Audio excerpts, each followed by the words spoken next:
మీ ఇంట్లో మొదటి కోటీశ్వరుడు మీరే అవ్వాలనుకుంటున్నారా? ఈ ఫైనాన్షియల్ వెబినార్ లో ఇప్పుడే జాయిన్ అవ్వండి. Welcome to Suman TV. నేను మీ రమా రాజేష్. నేను ఒక చార్టర్డ్ వెల్త్ మేనేజర్ని అండ్ అలానే ఇన్సూరెన్స్ అడ్వైజర్ని కూడా. సో ఈరోజు మనం హెల్త్ ఇన్సూరెన్స్ రిలేటెడ్గా ఉన్న డౌట్స్ని క్లారిఫై చేసుకుందాము. సో నేను ఎప్పుడైనా ఎవరికైనా హెల్త్ ఇన్సూరెన్స్ గురించి మాట్లాడినా, ఎక్స్ప్లెయిన్ చేసినా, అలానే నా దగ్గరికి వచ్చిన క్లయింట్స్కి కూడా హెల్త్ ఇన్సూరెన్స్ రిలేటెడ్గా చాలా క్వశ్చన్స్ ఉంటాయి. సో కేవలం డౌట్స్ ఉన్నాయి, క్వశ్చన్స్ ఉన్నాయని చెప్పి ఇన్సూరెన్స్ పాలసీలు తీసుకోవడం మానేస్తున్నారు చాలామంది. అలా కాకుండా ఆ యొక్క డౌట్స్ని క్లారిఫై చేసుకొని ఇన్సూరెన్స్ పాలసీని కంపల్సరీగా తీసుకోవాలి, ఎందుకు తీసుకోవాలి అనేది నేను ఇంకో వీడియోలో ఇన్ డీటెయిల్గా మీకు ఎక్స్ప్లెయిన్ చేస్తాను. బట్ ఈ వీడియోకి వచ్చేటప్పటికి హెల్త్ ఇన్సూరెన్స్ పాలసీలో మనకున్న ఎలాంటి అపోహలనైనా క్లియర్ చేసుకోవడానికి నేను కొన్ని ఇంపార్టెంట్ క్వశ్చన్స్ని మీ ముందుకు తీసుకొచ్చాను. సో వాటిని తెలుసుకొని వాటి ప్రకారంగా, ఇవి కాకుండా ఇంకేమైనా హెల్త్ ఇన్సూరెన్స్ రిలేటెడ్గా మీకు డౌట్స్ ఉంటే కింద కామెంట్ చేయండి, నేను నెక్స్ట్ వీడియోలో చేయడానికి ప్రయత్నిస్తాను. అందరికీ కంపల్సరీగా ఉండాల్సింది హెల్త్ ఇన్సూరెన్స్ అండి. హెల్త్ అండ్ టర్మ్ ఇన్సూరెన్స్ లేకపోతే లైఫ్లోని ఖచ్చితంగా, అంటే ఎన్ని చేసినా కూడా మనం వెల్త్ని అయితే క్రియేట్ చేసుకోలేము. సో కంపల్సరీగా ప్రతి ఒక్కరికి ఉండాల్సింది హెల్త్ అండ్ టర్మ్ ఇన్సూరెన్స్.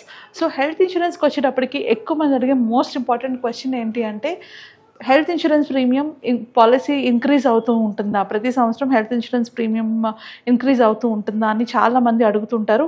అలా ఇంక్రీజ్ అవుతుంది అని కూడా చాలామంది పాలసీలు తీసుకోరు. సో ఈ క్వశ్చన్కి ఆన్సర్ డెఫినెట్గా ఇంక్రీజ్ అవుతుంది. కాకపోతే ప్రతి పాలసీ ఇంక్రీజ్ అవ్వదు, దాంట్లో కొన్ని టర్మ్స్ అండ్ కండిషన్స్ ఉంటాయి. ఎవరైతే కొత్తగా హెల్త్ ఇన్సూరెన్స్ పాలసీ తీసుకుంటున్నారో వాళ్ళు ఏజ్ బట్టి ఇన్సూరెన్స్ ప్రీమియం ఆటోమేటిక్గా పెరుగుతూ ఉంటుంది. అండ్ అలాగని ఎగ్జిస్టింగ్ పాలసీ హోల్డర్స్ ఎవరైతే ఉన్నారో వాళ్ళకి పెరుగుదా అంటే వాళ్ళకి పెరుగుతుంది. కాకపోతే ఏజ్ స్లాబ్స్ అంటారనమాట, ఫిక్స్డ్ ఏజ్ స్లాబ్స్ ఉంటాయి. ఆ స్లాబ్ ప్రకారంగా పెరుగుతుంది. ఎగ్జాంపుల్, ఎగ్జిస్టింగ్ పాలసీ వాళ్ళకి 19 నుంచి 30 వరకు ఒక ప్రీమియం ఉంటుంది, 30 నుంచి 35కి ఇంకొక ప్రీమియం, 35 to 40 ఇంకో ప్రీమియం, అలా ఎవ్రీ 5 yearsకి కూడా ప్రీమియం పెరుగుతూ ఉంటుంది. ప్రీమియం ఎందుకు పెంచుతారు హెల్త్ ఇన్సూరెన్స్ కంపెనీలు అంటే వాటికి 3 మెయిన్ రీజన్స్ ఉన్నాయండి. సో ఒకటి, ఏజ్ ఇంక్రీజ్ అవుతున్న కొలది మనకు వచ్చే రిస్క్ ఎక్కువ ఉంటుంది కాబట్టి ఆ రిస్క్ కవరేజ్ వాళ్ళు ప్రొవైడ్ చేస్తున్నారు కాబట్టి ఇన్సూరెన్స్ని పెంచుతారు, ఇన్సూరెన్స్ ప్రీమియంని పెంచుతారు. అండ్ నెక్స్ట్ వచ్చేటప్పటికి ఇంక్రీజ్ ఇన్ మెడికల్ ఇన్ఫ్లేషన్. ఇండియాలోని కరెంట్ మెడికల్ ఇన్ఫ్లేషన్ 14% ఉంది. సో ప్రతి ఇయర్ కూడా 14% మెడికల్ కాస్ట్లు పెరుగుతున్నాయి కాబట్టి దానికి అనుగుణంగానే ఇన్సూరెన్స్ పాలసీస్ కూడా ప్రైసెస్ పెంచుతారు. సో అండ్ థర్డ్ది, మనం ఎప్పుడైనా క్లెయిమ్ చేసుకుంటుంటే మనం క్లెయిమ్ చేసుకున్నా కూడా నెక్స్ట్ ఇయర్ మళ్ళీ క్లెయిమ్ చేసుకునే ఛాన్సెస్ ఎక్కువ ఉంటాయి కాబట్టి ప్రీమియం అమౌంట్ పెంచుతారు. కానీ కొన్ని కంపెనీస్ ఎక్సెప్షన్స్ ఉన్నాయి. అంటే ఇక్కడ ఎగ్జాంపుల్గా నేను కేర్ అల్టిమేట్ తీసుకున్నాను. కేర్ సుప్రీంలో కూడా మీకు ఇలా స్లాబ్స్ ప్రకారంగా పెరుగుతాయి. అంటే 36 నుంచి 40, 41 నుంచి 45 అలా మీకు స్లాబ్స్ ప్రకారంగా ప్రీమియం పెరుగుతుంది. కానీ కొన్ని కంపెనీస్ కొన్ని ఎక్సెప్షనల్ కేసెస్లోని ఇక్కడ కేర్ అల్టిమేట్ ప్రోగ్రాంలో ఎవ్రీ ఇయర్ మీకు పెరుగుతుంది. కాకపోతే ఎవ్రీ ఇయర్ 5% పెంచినా వాళ్ళు డిస్కౌంట్స్ రూపంలో మీకు ఇస్తున్నారు. సో మనం ఎప్పుడైనా ఒక పాలసీ తీసుకునే ముందు ఆ పాలసీలో ప్రీమియం పెరుగుతుంది అని అర్థం చేసుకోవడం ఎంత ఇంపార్టెంటో, ఆ ప్రీమియం ఎలా పెరుగుతుంది అని తెలుసుకోవడం కూడా చాలా ఇంపార్టెంట్. అంటే ఎవ్రీ ఇయర్ పెరుగుతుందా, వన్స్ ఇన్ 5 years పెరుగుతుందా, వన్స్ ఇన్ 3 years పెరుగుతుందా, అది తెలుసుకొని దాని ప్రకారంగా పాలసీ తీసుకోండి. ఒకవేళ మీ ఏజ్ 36 అనుకోండి, సో మీరు లాస్ట్ ఇయర్ అంటే మీరు 35లో ఉన్నప్పుడు ఒక పాలసీ డీటెయిల్స్ తీసుకొని ఉంటారు కానీ పాలసీ తీసుకోలేదు. అది 36కి వచ్చేటప్పటికి ఖచ్చితంగా పాలసీ ప్రీమియం పెరిగిపోతుంది. సో మనం కంపల్సరీగా పాలసీ తీసుకునేటప్పుడు ఈ డీటెయిల్స్ తెలుసుకొని మీరు పాలసీ తీసుకుంటే మీరు అమౌంట్ని, మీ మనీని సేవ్ చేసుకోవడంతో పాటు మంచి పాలసీని సెలెక్ట్ చేసుకునే వాళ్ళు అవుతారు. And at the same time ఇందాట్లో చెప్పాను కదా మెడికల్ ఇన్ఫ్లేషన్ అని చెప్పేసి, ఇండియాలోని మెడికల్ ఇన్ఫ్లేషన్ 14%లో ఉంది, highest of amongst all Asian countries. అంటే ఏషియా మొత్తం మీద కూడా మెడికల్ ఇన్ఫ్లేషన్ ఇండియాలోనే చాలా ఎక్కువ ఉంది. అండ్ 7% వరకు ఏమవుతుందంటే, ఎవరికైనా ఏమైనా హెల్త్ ఇష్యూస్ వస్తే, కేవలం హెల్త్ ఇష్యూస్ వల్ల 7% పీపుల్ వాళ్ళు ఉన్న మిడిల్ క్లాస్ వాళ్ళు పూర్ క్లాస్ వాళ్ళు ఇంకా బిలో ద పావర్టీ లైన్ అలా వెళ్ళిపోతున్నారు. So only because of health insurance లేకపోవడం వల్ల. అలానే 63% ఇండియన్స్ హెల్త్ రిలేటెడ్గా ఎలాంటి ప్రాబ్లమ్స్ వచ్చినా వాళ్ళ పాకెట్లోంచే వాళ్ళు పెట్టుకోవాల్సి వస్తుంది. సో ఇది చాలా ఇంపార్టెంట్. అంటే మన ఇన్సూరెన్స్ ఉండడానికి రీజన్ ఏంటి, ఎందుకు ఉండాలి అంటే ఇంత ఖర్చులు మనం తట్టుకోలేము. ఫర్ ఎగ్జాంపుల్ ఒక మిడిల్ క్లాస్ అయినా, లోవర్ మిడిల్ క్లాస్ అయినా, అప్పర్ మిడిల్ క్లాస్ అయినా కూడా కొన్ని సంవత్సరాలు కష్టపడితేనో 20 లక్షలు 10 లక్షలు 30 లక్షలు దాచుకోగలుగుతాము. అలాంటిది మనం ఒక్క మెడికల్ ఎమర్జెన్సీ రాగానే వచ్చి దాచుకున్న అమౌంట్ అంతా కూడా ఒకే ఒక అటెంప్ట్లో వెళ్ళిపోతుంది. సో ఆ పాయింట్ మైండ్లో పెట్టుకొని, ఆ మెడికల్ ఇన్ఫ్లేషన్ మైండ్లో పెట్టుకొని, ప్రీమియం ఎక్కువైనా ప్రీమియం తక్కువైనా కంపల్సరీగా ప్రతి ఒక్కరికి ఇన్సూరెన్స్ అయితే ఉండాలి. సో విచ్ ఈజ్ బెటర్, ఒక 15,000 ప్రీమియం పే చేసుకోవడం బెటరా, లేకపోతే 15 లక్షలు ఒక ట్రీట్మెంట్కి పెట్టుకోవడం బెటరా? ఆలోచించుకోండి. నా ప్రీమియం అంటే చాలామంది ప్రీమియం పెరిగిపోతుంది, ప్రీమియం ఎక్కువ ఉంది, ప్రీమియం కట్టుకోలేము అనుకుంటున్నారు. మీరు 15,000 పెట్టి ఒక పాలసీ ప్రీమియం తీసుకోలేనప్పుడు 5 లక్షలు 10 లక్షలు ఒక ఎమర్జెన్సీ వస్తే ఎలా పే చేయగలుగుతారు? సో చాలా ఇంపార్టెంట్ అండి, ప్రతి ఒక్కరికి హెల్త్ ఇన్సూరెన్స్ ఉండాలి. ఎందుకంటే ఎప్పుడు ఎవరికి ఏం జరుగుతుందో ఎవరికి తెలీదు. అండ్ హెల్త్ ఇన్సూరెన్స్ ఎప్పుడు కూడా హెల్తీగా ఉన్నప్పుడే ఇస్తారు. మన హెల్త్ కొంచెం అయినా కూడా డిటోరియేట్ అయిపోతే, అంటే ఇప్పుడు ప్రతి ఒక్కరికి కామన్గా ఉండేది ఏంటి, థైరాయిడ్, అలానే డయాబెటిక్, ఇలాంటివి ఏమైనా కండిషన్స్ ఉంటే ప్రీమియం విపరీతంగా పెంచేస్తారు. చాలా కంపెనీస్ ఇవ్వట్లేదు. అండ్ కొన్ని కేసెస్ ఉంటాయి, అంటే ఎవరికైనా యాక్సిడెంట్ అయ్యి మల్టిపుల్ ఫ్రాక్చర్స్ అయినా, లేకపోతే బ్రెయిన్ స్ట్రోక్ వచ్చినా, ఇప్పుడు చిన్న ఏజ్లోనే హార్ట్ అటాక్స్ వస్తున్నాయి, ఇలా వచ్చినా లైఫ్ లాంగ్ మీకు హెల్త్ ఇన్సూరెన్స్ కవరేజ్ రాదు.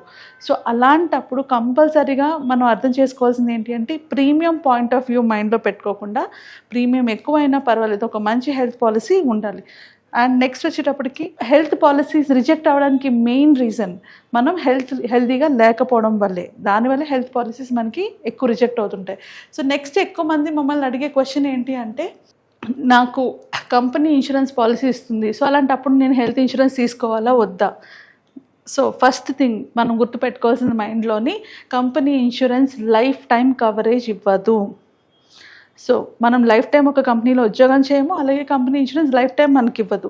అలా లైఫ్ టైం ఇచ్చే కంపెనీలు, అంటే కొన్ని సెంట్రల్ గవర్నమెంట్స్ కానీ లైఫ్ టైం కవరేజ్ ఇస్తున్నారు. అలాంటి వాళ్ళకి నేను చెప్పట్లేదు, ఎవరికైతే లైఫ్ టైం కవరేజ్ ఉండదో వాళ్ళందరికీ కంపల్సరీగా హెల్త్ ఇన్సూరెన్స్ పాలసీ ఉండాలి.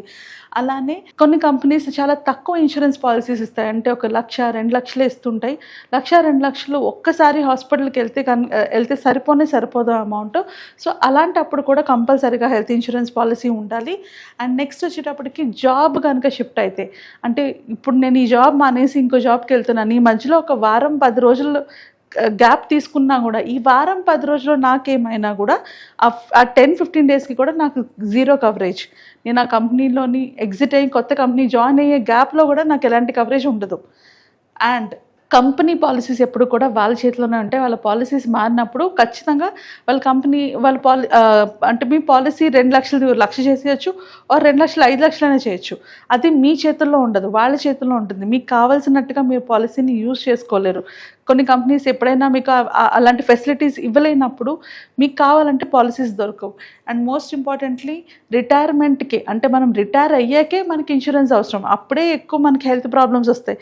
అలా రిటైర్మెంట్ అయ్యే టైంకి హెల్త్ ప్రాబ్లమ్స్ ఎక్కువ ఉండే టైంకి మనకి హెల్త్ ఇన్సూరెన్స్ కావాలన్నప్పుడు కంపెనీ ఇన్సూరెన్స్ మనకి ఎక్కడ ఉంటుంది? సో ఇవన్నీ మైండ్లో పెట్టుకొని కంపల్సరీగా మీ కంపెనీ 10 లక్షలు ఇవ్వనియండి, 20 లక్షలు ఇవ్వనియండి, మీకంటూ ఒక పర్సనల్ పాలసీ తీసుకోవాలి. ఎందుకు అంటే హెల్త్ ఇష్యూస్ ఏమైనా వస్తే హెల్త్ ఇన్సూరెన్స్ మీకు ఇవ్వరు. సో ఆ పాయింట్లో. అండ్ నెక్స్ట్కి వచ్చేటప్పటికి, నేను హెల్తీగానే ఉన్నాను, నాకెందుకు హెల్త్ ఇన్సూరెన్స్ అని అడుగుతారు చాలామంది. అలానే నేను హెల్తీగా లేను, నాకు హెల్త్ ఇన్సూరెన్స్ వస్తుందా అని అడుగుతారు చాలామంది. సో మీరు చెప్పండి, నేను హెల్తీగా ఉన్నాను, నేను హెల్త్ ఇన్సూరెన్స్ తీసుకోవడం కరెక్టా, లేకపోతే నేను హెల్తీగా లేను, నాకు హెల్త్ ఇన్సూరెన్స్ వస్తుందా అన్న సిచ్యువేషన్లో ఉండడం కరెక్టా? సో హెల్తీగా ఉన్నప్పుడు మనం ప్రీమియం గురించి ఆలోచిస్తాం, రిటర్న్స్ గురించి ఆలోచిస్తాం, దీని మీద ఏమైనా రిటర్న్స్ వస్తాయా, ప్రీమియం ఎంత ఉంటుంది, అన్నెసెసరీ డబ్బులు వేస్ట్ అనుకుంటాము. బట్ ఈ ఇన్సూరెన్స్ పాలసీనే మీకు అవసరానికి, అంటే మీ ఫ్యామిలీ వెల్త్కి ప్రొటెక్షన్ అది. సో మేము ఎప్పుడు health insurance is wealth insurance అంటాము. ఎందుకు అంటే ఒకేసారి మీరు కష్టపడి 5-10 ఏళ్ళు దాచుకున్న అమౌంట్ని ఒకేసారి ఒక ఇన్సూరెన్స్ పాలసీ లేకపోవడం వల్ల మీ హాస్పిటల్ ఎక్స్పెన్సెస్లోనే మీరు మొత్తం కోల్పోతారు. అండ్ మళ్ళీ ఆ అమౌంట్ని బిల్డ్ చేసుకోవాలంటే చాలా సంవత్సరాలు పడుతుంది మీ ఫ్యామిలీకి. ఎగ్జాంపుల్ కోవిడే చూసాం, కోవిడ్లో ఎంతమంది ట్రీట్మెంట్ దొరక చనిపోయారు. సో చాలా ఇంపార్టెంట్ అండి, హెల్తీగా ఉన్నప్పుడు హెల్త్ ఇన్సూరెన్స్ తీసుకోవడం, మనం హెల్తీగా లేనప్పుడు ఎట్లాగో హెల్త్ ఇన్సూరెన్స్ వాళ్ళు ఇవ్వరు. మనం ఎప్పుడైతే హెల్తీగా ఉంటామో అప్పుడే హెల్త్ ఇన్సూరెన్స్ తీసుకోవచ్చు, అప్పుడే తక్కువ ప్రీమియం కూడా పే చేస్తాం. సో ఇవి మైండ్లో పెట్టుకొని హెల్త్ ఇన్సూరెన్స్ మంచిది ఎలాంటి సెలెక్ట్ చేసుకోవాలని ఇంతకుముందు చాలా వీడియోస్ చేసాము, అవి చూడండి. లేదు ఇంకా ఏమైనా డౌట్స్ వస్తే కింద స్క్రోల్ అవుతున్న నెంబర్కి కాల్ చేసి అపాయింట్మెంట్ బుక్ చేసుకున్నా కూడా హెల్త్ ఇన్సూరెన్స్ని, మంచి హెల్త్ ఇన్సూరెన్స్ మీకు గైడ్ చేయడం జరుగుతుంది. సో హెల్త్ ఇన్సూరెన్స్ని మాత్రం నెగ్లెక్ట్ చేయొద్దు, ఎందుకంటే ఒక హెల్త్ ఇన్సూరెన్స్ అనేది ఒక ధైర్యం, ఒక భరోసా. ఎస్పెషల్లీ మీరు హ్యాండిల్ చేయలేని సిచ్యువేషన్లో ఉన్నప్పుడు మీ ఫ్యామిలీ మెంబర్స్ ఎట్లా హ్యాండిల్ చేస్తారు? వాళ్ళు హ్యాండిల్ చేయడానికి ఒక ఫోన్ నెంబర్, అంటే ఈ ఇన్సూరెన్స్ పాలసీ వాళ్ళకి ఒక కాల్ చేసుకుంటే వాళ్ళే వచ్చి మీకు హాస్పిటల్ అడ్మిట్ అయినా ఏమైనా కూడా మీకు ఆ కవరేజ్ వస్తుందని ఒక ధైర్యం ఉంటుంది.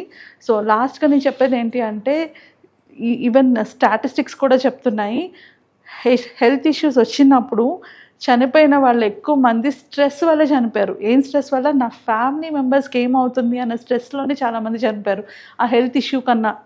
సో ఇది చాలా ఇంపార్టెంట్, ఇది మైండ్లో పెట్టుకొని కంపల్సరీగా అందరూ హెల్త్ ఇన్సూరెన్స్ తీసుకోండి. మేము హెల్త్ ఇన్సూరెన్స్ అవేర్నెస్ పార్ట్లోని ఈ వీడియోని చేస్తున్నాము. సో ఐ హోప్ మీకు డౌట్స్ అన్ని క్లియర్ అయి ఉంటాయి. ఇంకేమైనా డౌట్స్ ఉంటే కింద కామెంట్స్లో పెడితే నెక్స్ట్ వీడియో చేసుకుంటాం. ఓకే, థ్యాంక్ యూ అండి. లైఫ్లో ప్రతి ఒక్కరికి డిఫరెంట్ అవసరాలు ఉంటాయి. కొందరికి పిల్లల ఎడ్యుకేషన్ ఇంపార్టెంట్ అయితే కొందరికి రిటైర్మెంట్ ఇంపార్టెంట్, కొందరికి పిల్లల పెళ్ళి ఇంపార్టెంట్ అయితే కొందరికి వాళ్ళ కెరియర్ ఇంపార్టెంట్. సో మన లైఫ్లో మనకు వచ్చే ప్రాబ్లమ్స్కి, మనకు వచ్చే గోల్స్కి ఎలాంటి ప్లానింగ్ అవసరం, అలానే ఆ ప్లానింగ్లోని ఏమైనా ప్రాబ్లం వస్తే ఎలాంటి స్ట్రాటజీస్ ఉండాలి, ఈ ప్లానింగ్తో పాటు ఇంకేం కావాలి, ఫైనాన్షియల్గా స్టెబిలైజ్గా ఉండాలంటే మనం ఏం చేస్తే కరెక్ట్, ఇలాంటి ఎంతో ఇన్ఫర్మేషన్ అంతా కూడా మనం కండక్ట్ చేయబోయే వెబినార్లోని డీటెయిల్గా తెలుసుకుంటాము. మీ ఫైనాన్షియల్ ప్లానింగ్తో పాటు, ఇన్సూరెన్స్ ప్లానింగ్తో పాటు ఎలాంటి ఫండ్స్లో పెట్టుకోవాలి, పెట్టుకుంటే ఎలా ఎగ్జిట్ అవ్వాలి, ఇవన్నీ కూడా నేర్చుకుంటాము. నా పేరు రమా రాజేష్, నేను ఒక చార్టర్డ్ వెల్త్ మేనేజర్ని. సో నేను కండక్ట్ చేయబోయే ఇన్ఫర్మేటివ్ ఎడ్యుకేషనల్ వెబినార్కి రిజిస్టర్ చేసుకోవడానికి కింద స్క్రోల్ అవుతున్న నెంబర్స్కి కాల్ చేసి కనెక్ట్ అవ్వండి. మీ ఫైనాన్షియల్ సెక్యూరిటీ మీ చేతిలో తీసుకోండి. Thank you.